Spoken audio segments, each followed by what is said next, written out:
नमस्कार, आपका स्वागत है फटाफट खबरों में। मैं हूं आपके साथ भावना रनौट। आज हम लेकर आए हैं हरियाणा के हर छोटे बड़े शहर की सबसे तेज और ताजा खबरें। तो चैनल को सब्सक्राइब कीजिए और वीडियो को कहां से देख रहे हैं कमेंट बॉक्स में बताएं।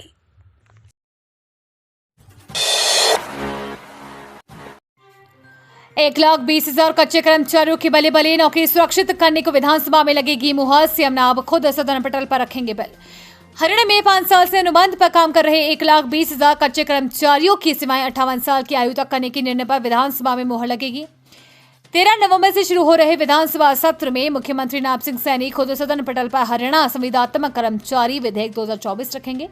प्रदेश सरकार ने विधानसभा में पारित कराए जाने वाले बिल का ड्राफ्ट सार्वजनिक किया है।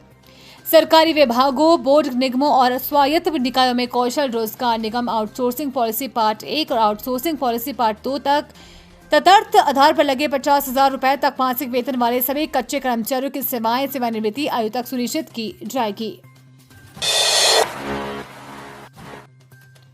हरियाणा शिक्षक पात्रता परीक्षा के लिए पंजीकरण की अंतिम तिथि बेहद नजदीक, जल्द करें आवेदन। हरियाणा विद्यालय शिक्षा बोर्ड भिवानी हरियाणा शिक्षक पात्रता परीक्षा 2024 के लिए जल्द ही आवेदन विंडो बंद करने वाला है। इच्छुक और योग्य उम्मीदवार जिन्होंने अभी तक आवेदन नहीं किया है वे आधिकारिक वेबसाइट पर जाकर आवेदन कर सकते हैं। इन पदों के लिए आवेदन करने की अंतिम तिथि 14 नवंबर 2024 है। आवेदन सुधार लिंक 15 से 17 नवंबर तक सक्रिय रहेगा। हरियाणा शिक्षक पात्रता परीक्षा एक राज्य स्तरीय परीक्षा है जो हरियाणा के सरकारी स्कूलों में पीआरटी, पीजीटी और टीजीटी पदों के लिए उम्मीदवारों की पात्रता का आकलन करने के लिए आयोजित की जाती है।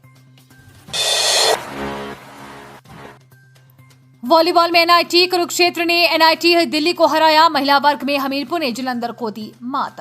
राष्ट्रीय प्रौद्योगिकी संस्थान कुरुक्षेत्र में inter technology university sports association tournament का आयोजन किया गया, जिसके दूसरे दिन शुक्रवार को खिलाड़ियों ने विभिन्न स्पर्धाओं में अपनी प्रतिभा का प्रदर्शन किया। 3 दिवसीय टूर्नामेंट का आयोजन का फिजिकल एजुकेशन एवं स्पोर्ट्स सेक्शन द्वारा किया जा रहा है, जिसमें विभिन्न संस्थाओं के लगभग 400 खिलाड़ी कबड्डी, फुटबॉल, वॉलीबॉल, बैडमिंटन और योगा सहित अन्य खेलों में दमखल दिखा रहे हैं। इंचार्ज प्रोफेसर पीसी तिवारी ने बताया कि पुरुष वर्ग वॉलीबॉल प्रतियोगिता में एनआईटी कुरुक्षेत्र की टीम ने एनआईटी दिल्ली को हराया और थापर यूनिवर्सिटी पटियाला ने एनआईटी जालंधर को हराया। अतुल माहेश्वरी छात्रवृत्ति हरियाणा में हजारों परीक्षार्थियों ने लिया भाग। परीक्षा में बच्चों में दिखा उत्साह। अतुल माहेश्वरी छात्रवृत्ति परीक्षा 2024 का आयोजन रोहतक, कैथल, रेवाड़ी, अंबाला और करनाल के विभिन्न केंद्रों पर किया गया, जिसमें विद्यार्थियों ने बड़े उत्साह के साथ भाग लिया। रोहतक के नित्यानंद पब्लिक स्कूल और रेवाड़ी के सतीश पब्लिक स्कूल सहित अनेक केंद्रों पर सुबह से ही परीक्षार्थियों की भीड़ देखी गई। अभिभावक भी अपने बच्चों का उत्साह वर्धन करने के लिए केंद्रों के बाहर डटे रहे। पिछले वर्ष भी रोहतक के 2 छात्रों को इस प्रतिष्ठित छात्रवृत्ति का लाभ मिला था। अनिल विज ने किसी कहा दुष्ट आत्मा, बोली मेरा नाम सुनकर भाग जाती है बुरी आत्माएं। अंबाला छावनी के विभिन्न क्षेत्रों में ऊर्जा एवं परिवहन मंत्री अनिल विज ने धर्मशालाओं और सामुदायिक भवनों का शिलान्यास किया। इस दौरान चुनाव में विज के खिलाफ चलने वालों पर एक फिर उनका गुस्सा फूटा।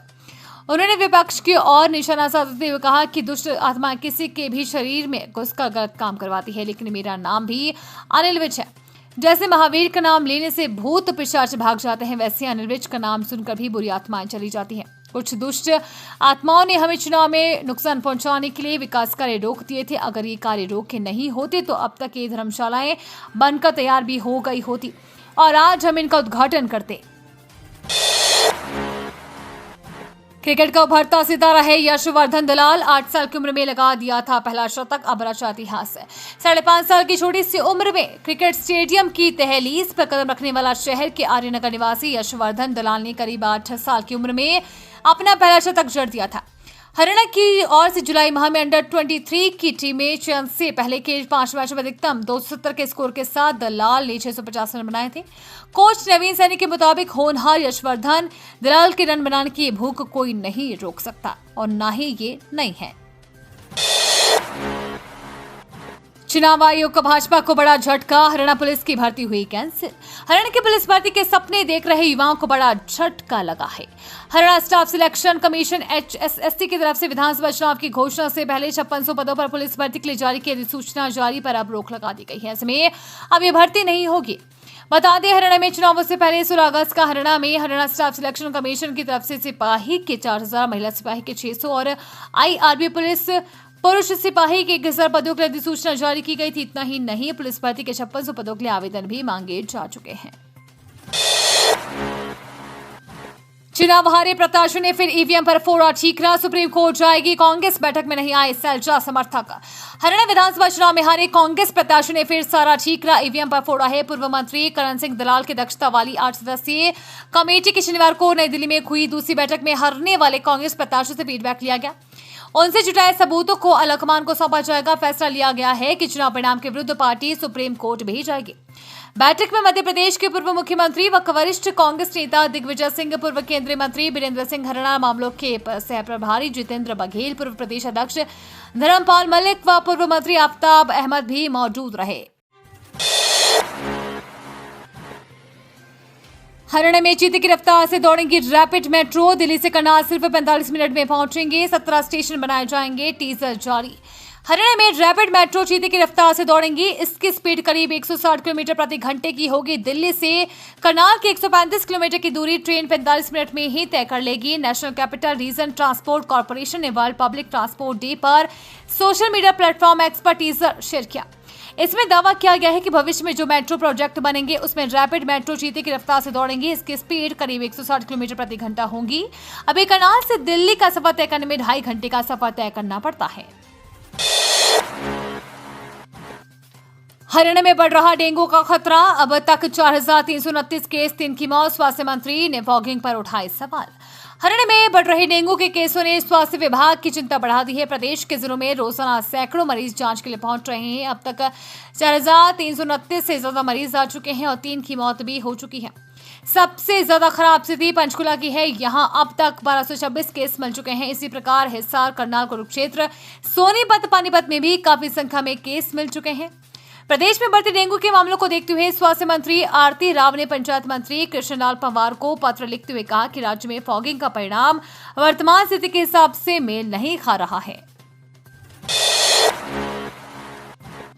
बेटा को उठा लेंगे, पानीपत के किसान को मिली धमकी। बदमाश बोले 2 करोड़ नहीं दिए तो पूरे परिवार को खत्म कर देंगे। पानीपत के गांव नारा के एक किसान से 2 करोड़ रुपए की रंगदारी मांगने का मामला सामने आया है। इसके लिए आरोपियों ने किसान के व्हाट्सएप पर कॉल कर धमकी भी दी। आरोपियों ने कहा कि किसान को 2 करोड़ रुपए देने होंगे वरना वे किसान और उसके परिवार को खत्म कर देंगे। उसकी बेटी को स्कूल से उठा लेंगे। घटना के बाद से किसान और उसका पूरा परिवार डरा हुआ है। किसान इसकी शिकायत थाना मतलोडा पुलिस को दी है। पुलिस मामले की छानबीन कर रही है। सुंदरनगर हरियाणा रोडवेज की बस से 1.5 किलोग्राम चरस बरामद। अज्ञात खिलाफ एफआईआर दर्ज। मंडी जिले के बीएसएल थाना पुलिस ने नाके के दौरान मनाली से चंडीगढ़ जा रही हरियाणा रोडवेज की बस से 1.5 किलोग्राम चरस बरामद की है। यह कार्रवाई सुंदरनगर के जलाशय के पास लगाए गए नाके पर की गई है। जब पुलिस ने बस की तलाशी ली तो जानकारी के अनुसार बस के भीतर एक लैपटॉप, बैग में संदिग्ध सामग्री मिली। लेकिन जब बैग के मालिक से संबंधित कोई जानकारी नहीं मिली तो उसे खोलकर जांच की गई। बैग में 1.526 किलोग्राम चरस पाई गई है, जिसके अलावा जींस की पैंट और एक युवती का स्टॉल भी मिला। पुलिस ने जब बस के परिचालक और चालक से पूछताछ की तो वो भी बैग के मालिक के बारे में कोई जानकारी नहीं दे पाए। इसके बाद डीएसपी भरत भूषण भी घटना स्थल पर पहुंचे और मामले की जांच शुरू कर दी। ये थी आज की फटाफट खबरें। हम मिलेंगे अगले बुलेटिन में, तब तक के लिए धन्यवाद और जय हिंद।